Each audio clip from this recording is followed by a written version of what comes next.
You're listening to Ship History Radio from the Steamship Historical Society of America. Through recording, preserving, and educating, our mission is to share the impact of engine-powered vessels, their crews, and their passengers with future generations.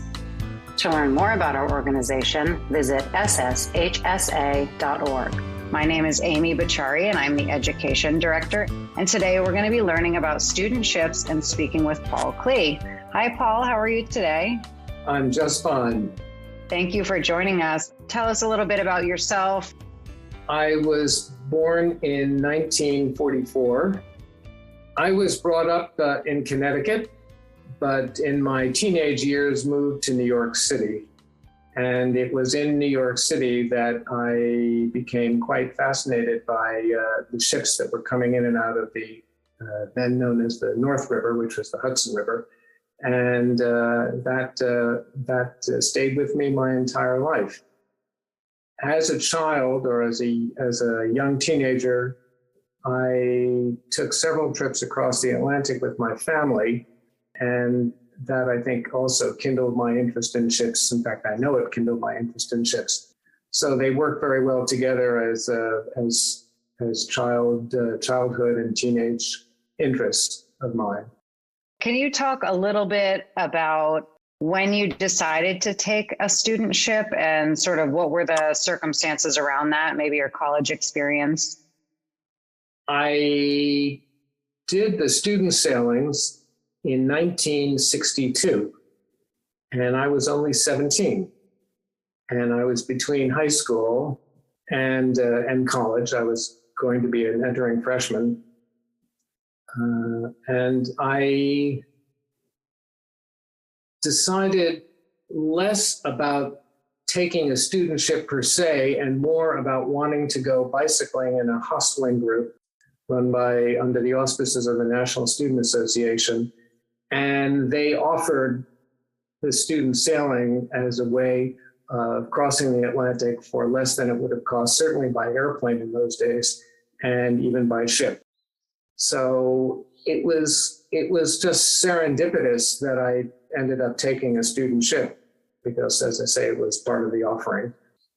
At that time, the Dutch government was running student sailings in the summertime using 3 Victory-class ships that had been built during the Second World War to carry goods across the Atlantic for the war effort. And the Dutch government got hold of these ships after the war and originally used them to transport troops back from the Indonesia, which was then under the Dutch rule, and later decided to convert them into budget passenger liners. I think this occurred about 1951. And at that time, they were then put into service for mostly the immigrant trade to and from the Netherlands and to not only North America, but even Australia and New Zealand, but principally across the North Atlantic. And in the summertime, it was profitable for them to use them for student sailings. So I was on the Groote Beer, which means Great Bear, and it had been renamed from its Victory days, but it was called the Costa Rica Victory, built in 1944. And as the Groote Beer, it carried about 850 passengers.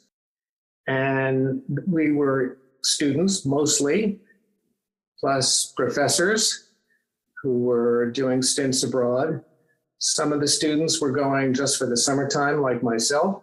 Others were clearly part of longer term studies abroad for the year, junior abroad kind of thing.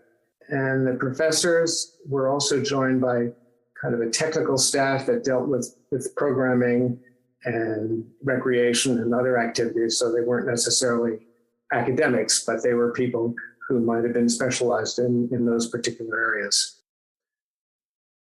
So did you already know people in that group, or were you traveling alone and sort of meeting people for the first time? A close friend of mine from my Connecticut days, actually. And he was also going into college as a freshman later that year.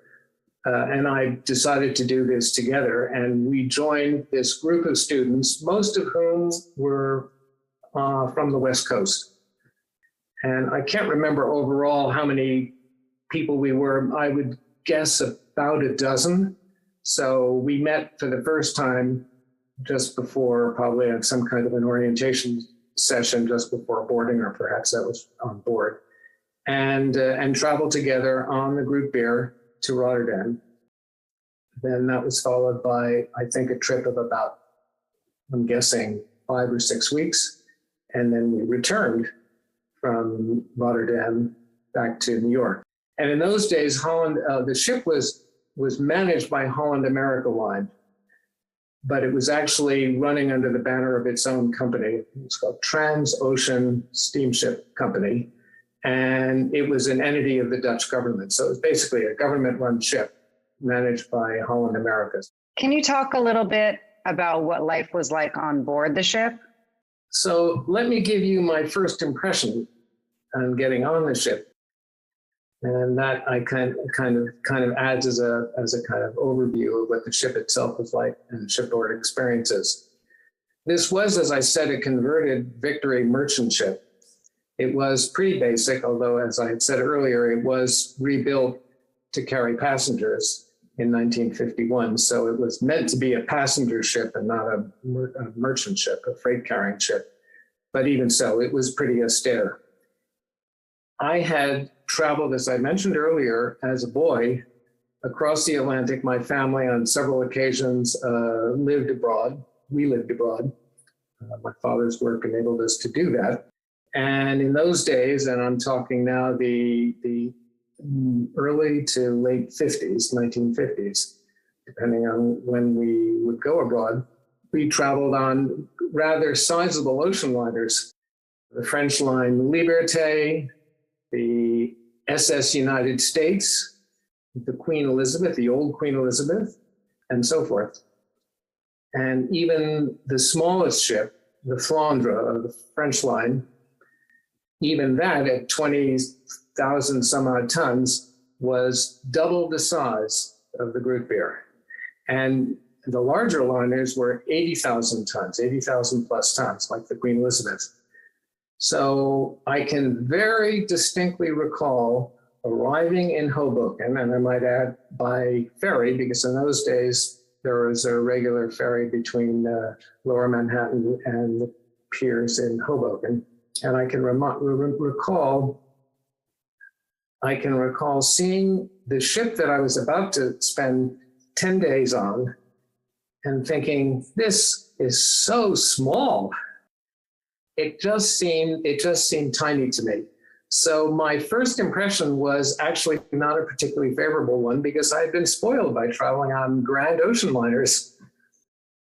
But once aboard, I think all of that changed. I was on ship, and I had loved sailing as a kid in both the early and late 50s. So I felt at home the minute I was on board, and it was a real ship, and albeit it was extremely small, but nevertheless, I was delighted to be aboard.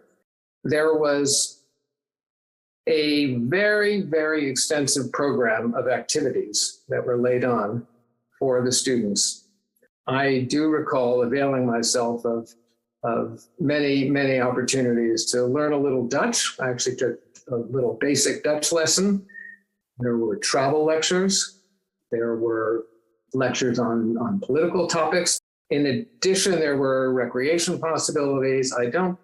There wasn't much deck space on this ship, but we must have had shuffleboard. I assume that this was part of traveling by sea. We had the proverbial horse racing, which was always part of an ocean crossing. It was just very, very well organized. Oh, there were concerts also, because there were musicians on board. It sounds like it was a blast. Well, now we get to the non-organized part of the trip. And when you said it must have been a blast, it was really also a big party, as you can well imagine. I even remember that at 3 a.m, we were in a cabin going over to Rotterdam. We were in a cabin that I think had eight people in bunk beds. So we were 2 tiers of 4.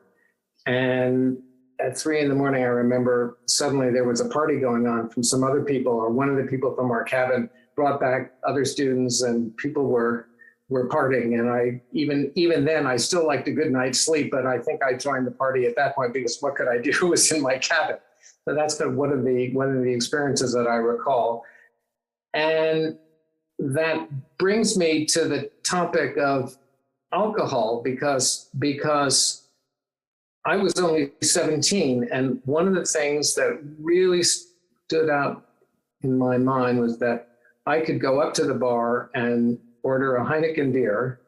It cost 1 guilder, and a guilder was 25 cents, and nobody asked any questions because we were at sea and everyone was assumed to be, in those days, if you were 18, you were considered of age.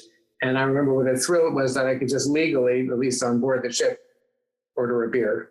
But as I recall, that's kind of all that they sold. I mean, it was all pretty innocent, but there was a bar, and in front of the bar was a little dance area.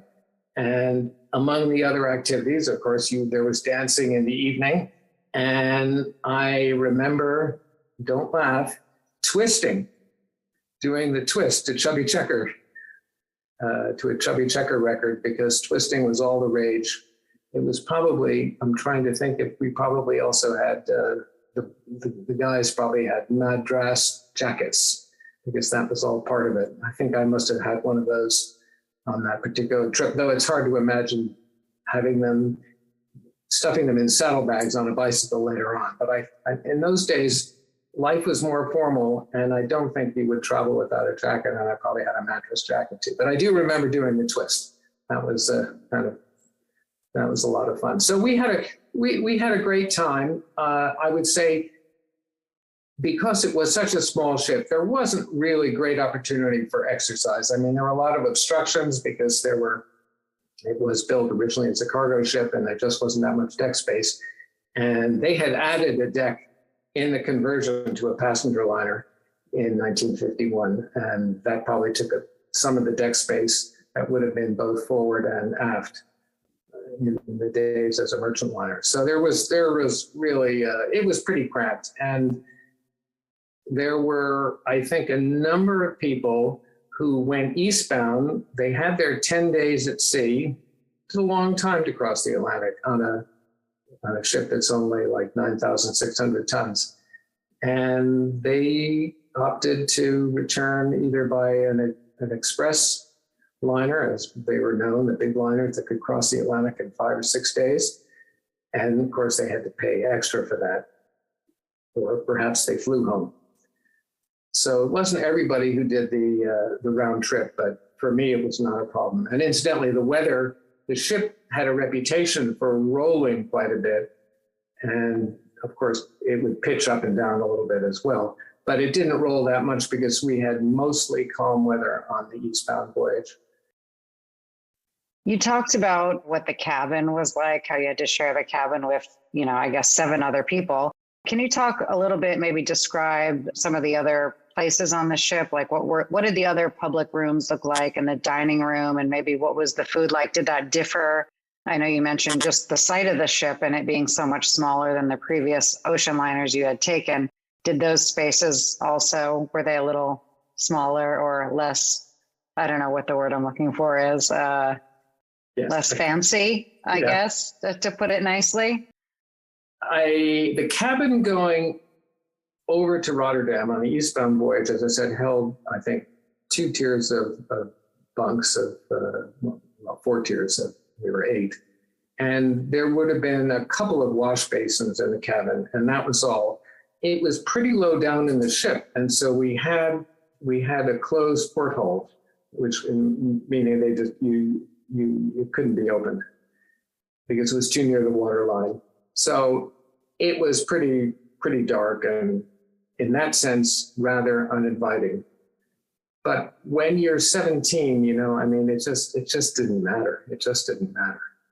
The price for that passage, I think, was around $150. That's what sticks in my mind, because everything was separated when we took the bicycling trip, and there was the cost for the land and then the cost for the passage.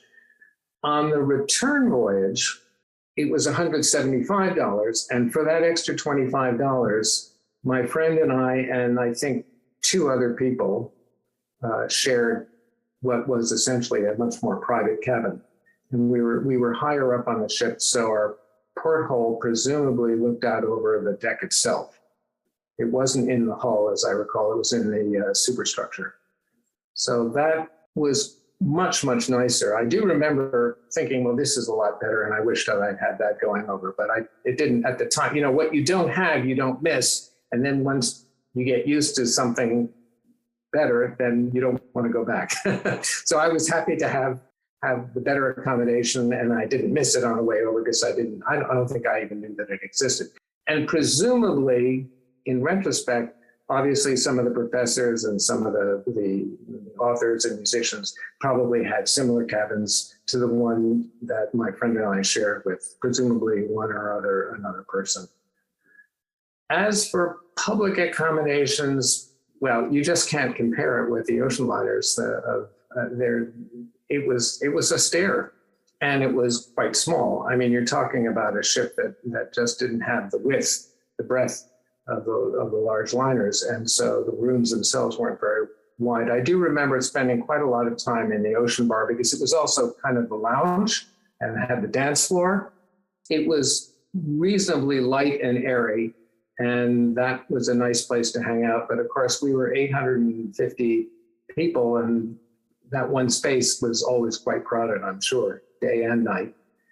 I recall the theater was in the bowels of the ship. It was probably a former cargo hold.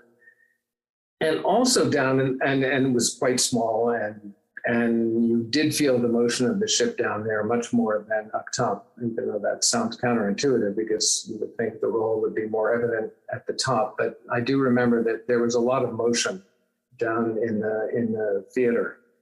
And that's where I suppose many of the lectures would have been held, and certainly the movies. As for the dining room, which is of course where you spend a lot of time, it too is pretty far down. I mean, it wasn't in the bowels of the ship. Well, there weren't that many decks in the ship anyway. So when I say it was probably about the same level as the cabin that we had going over to Rotterdam. On that level, you could see the sea running outside, and as the ship ran its stately pace. By the way, it was about 16 knots, and to compare that with the SS United States, which was the fastest ocean liner, she could average 35 knots if necessary, and was actually built to go faster for Navy specifications. So when you talk 16 knots, you're talking pretty slow. But then again, today, cruise ships don't go much faster either anymore. But in those days, most ships would do at least for a 6-day crossing, they would go, 24 knots, say. And so that's why it took 10 days to cross the North Atlantic. So the dining room itself was, again, pretty austere, and I know that we ate at tables that were, I think, for either 6 or 8 people, which it's not uncommon today either. But we were. I don't recall eating at a long table. I wrote in my little travel diary at the time that naturally there was John, my friend, and myself, and there was, I think it was 6 other girls, and that was nice. I remember. As for the fare itself in the dining room, it was pretty meat and potatoes basic. There was plenty of it, and it was pretty ordinary. And my notes on the menu for the gala night, or what they called the farewell dinner, they had shrimp cocktail, as they called it, consommé croûte au pot, fried Dutch steak with mushrooms, or you could order roast spring chicken, salad with cucumbers, dinner rolls, butter, farewell cake, fresh fruit, and coffee. So there wasn't great choice. It was pretty obvious, a pretty standardized menu, but we thought that was very nice. So that was life on board the SS Groote Beer, which means, by the way, Great Bear. It's one of the constellations. And the 3 ships that the Dutch government bought from the US that were former victory ships were all named after constellations. It was the Zuiderkruis, which was the Southern Cross in translation, and it originally had been the Cranston Victory. And the other student ship that was being run by the Dutch government was called the Waterman, and that means Aquarius. And it had originally been built as the La Grande Victory. Were there any other memorable stories you would want to share with us? Well, as a just becoming adult, I really appreciated it. I had traveled across the Atlantic as a child, but this is the first time as a more or less adult, I could appreciate these things. So that was very exciting to me that here we are, we've been traveling for, at that point, 7 days across the Atlantic, 7.5 days, and we've now made it to the other side. And there's England, and there were sheep, and I commented about that. And of course, fishing boats, which you always see as you are in the English Channel or in the environs of southern England. Apparently, and I mentioned that it was also, in addition to an academic experience, it was very much a party experience. And apparently, in the course of partying in the wee hours of the morning, someone, a student, had taken a life preserver and thrown it overboard. And the SS United States, I think, was leaving, well, was in the vicinity and had seen this life preserver and picked it up and immediately radioed the Groote Beer to see what had happened and was there an emergency. And of course, there was no emergency. It was just some prankish, foolish incident. But the captain came, and this I do remember, the captain came on the PA system and admonished us in general that this is totally unacceptable behavior, and it's putting not only this ship, but in this case, the SS United States was in the vicinity, and they were going, they might have been preparing to go on a rescue mission or whatever. And I do remember that. You asked about memorable experiences. That was a memorable experience. Going off the coast of the Isle of Wight, seeing land, and at the same time, that was happening concurrently with this incident, which I didn't know about until a few hours later, because that's when the captain went on the PA system. Wow, that is so crazy that somebody would do that. And then there's the arrival itself in Rotterdam. So this would have been, it probably took about 2 days to get from well, a day. It was certainly another night and a day, I think, before we arrived in Rotterdam early in the morning. But there was a band there and awaiting the arrival of the ship at the Holland America Line Pier in Rotterdam. And they played the Dutch national anthem. And I remember being very moved by that and the idea, gee, I really am in the Netherlands now. And I've left the United States and I've gone by ship, and here I am on the other side and about to start, which for me was going to be a very exciting bicycling trip. I would say it was kind of the swan song for the student ships. I went on my voyage in 1962, and I mentioned, I think my sister was the year before, it's 1961.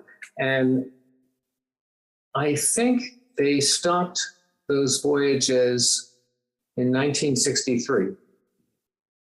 Now, there were still other student ships that were not necessarily converted victory. They weren't converted victory ships. And one in particular stands out. It was called the Aurelia. And I have a friend who went on the Aurelia in the 1960s.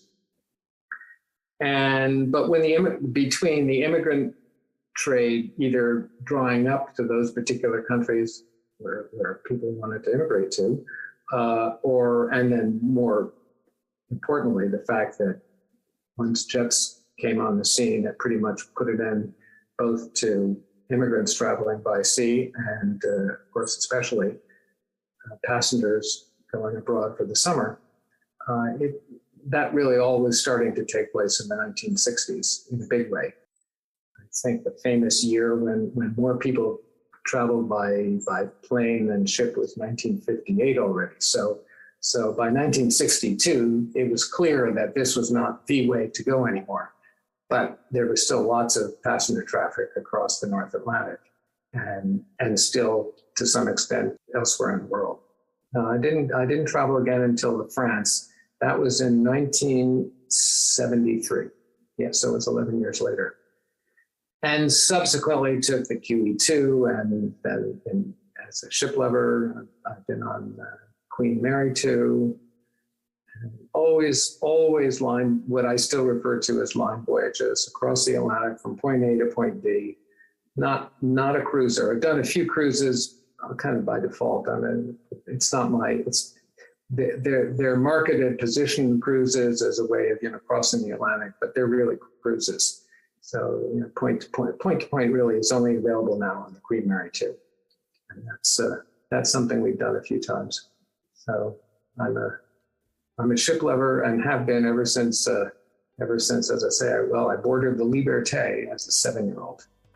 And that's what got me started with ships. At 7, I knew I was hooked.